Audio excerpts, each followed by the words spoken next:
Welcome to our channel chemistry wizard. आज के हम इस वीडियो में पढ़ने वाले हैं कि what is force constant, find its relationship between infrared frequency.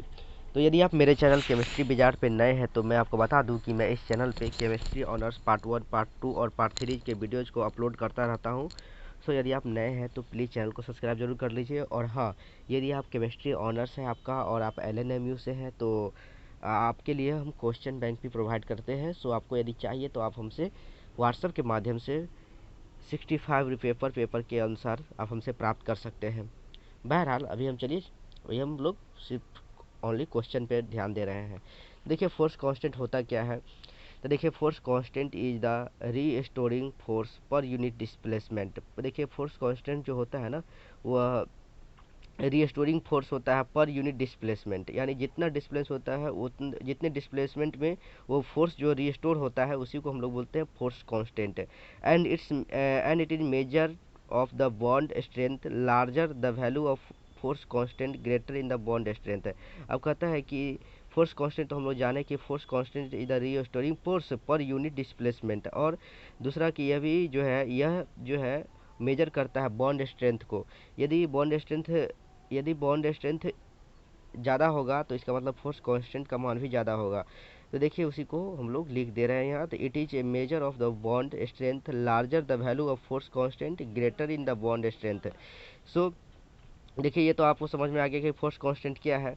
अब देखिए अब फोर्स कांस्टेंट के भी रिलेशन ज्ञात करना है ना। पहला तो है व्हाट इज फोर्स कांस्टेंट, उसके बाद है find its relationship between IR frequency. तो यही है, देखिए यहाँ before we find relationship between force constant and infrared frequency we need to understand application of IR spectroscopy. अब हमको इसका रिलेशन ज्ञात करने के लिए हमको क्या करना पड़ेगा, IR स्पेक्ट्रोस्कोपी का एप्लीकेशन को समझना पड़ेगा। तो देखिए यहाँ शायद आपको दिख रहा होगा। तो देखिए यहाँ कह रहा है कि as per the simple harmonic oscillator approximation vibrational frequency of diatomic molecule having atom of mass m1 and m2 is given by V is equal to 1/2 pi root under k by mu hertz HZ हर्ज है, right.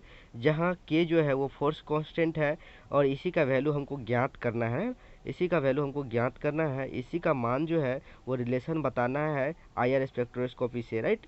तो यहाँ देखिए where K is the force constant and mu is the reduced mass mu is equal to m1 into m2 by m1 plus m2, right. तो आपको ये इतना तो समझ में आएगा। इसको इक्वेशन 1 ले लेते हैं।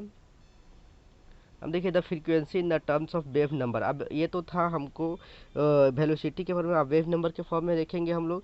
तो वेव नंबर के फॉर्म में देखिए यहाँ 1/2 pi c root under k by mu, है ना। और जहाँ c जो है वह वेलोसिटी ऑफ रेडिएशन है, जिसको हम लोग जिसका अप्रोक्सीमेशन वैल्यू जो होता है 10 × 10⁻³ मीटर पर सेकेंड होता है, राइट। फोर्स कांस्टेंट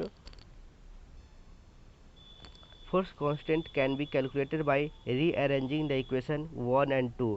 इसको इक्वेशन हम लोग 2 मान लिए हैं और इससे पहले हम लोग 1 मान चुके थे। अब देखिए क्या होता है, शायद आप लोग को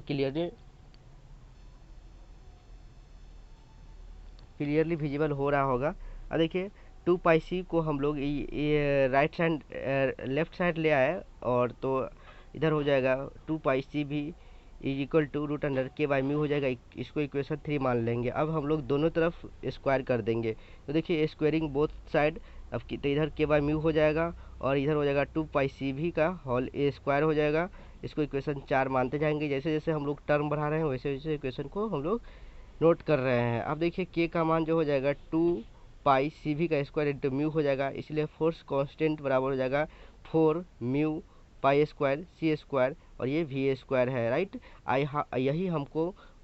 यही रिलेशन हमको फाइंड करना था। तो आई होप कि आपको ये वीडियो समझ में आया होगा। कैसा लगा ये वीडियो अपनी राय कमेंट में ज़रूर बॉक्स में लिखें, ताकि आप क्या राय को हम समझ सके कि आप क्या चाहते हैं। और यदि आपको ये पसंद आया है वीडियो तो सब्सक्राइब जरूर कर दीजिए। देखिए वीडियो बनाने में बहुत मेहनत लगता है और हम भी कुछ एक्सपेक्ट करते हैं आपसे कि आप हमको सब्सक्राइब कर दें और कमेंट बॉक्स में लिख लें, कुछ भी लिख दें, ताकि हमको पता चलते रहे, फीडबैक मिलते रहे। Thanks for watching. Chemistry wizard is always with you.